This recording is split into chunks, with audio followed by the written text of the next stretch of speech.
را کو پر یعنی موٹا پڑھنے کا قاعدہ، را کو پر یعنی موٹا پڑھنے کا قاعدہ اور اس کی پہچان کیا ہے؟ اس کی پہچان بہت ہی آسان ہے۔ دیکھیں، اگر ہماری را ساکن ہے، اس کو جو جزم ہوتی ہے چھوٹی سی شکل را کے اوپر، اس کو ساکن کہا جاتا ہے۔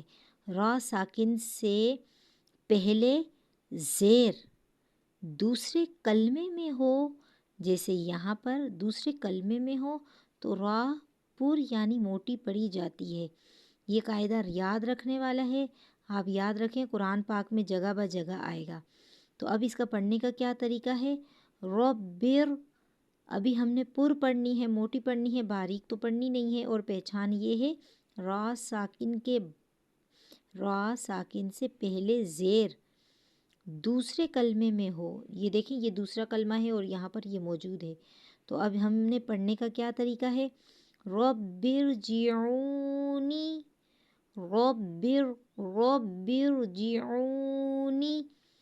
دیکھیں، اگر ہم ان کو ایسے پڑھتے ہیں ربر باریک ربر، تو یہ طریقہ غلط ہے۔ پہچان کیا ہے؟ را ساکن سے پہلے زیر دوسرے کلمے میں ہو تو را موٹی پڑھی جائے گی، پر پڑھی جائے گی۔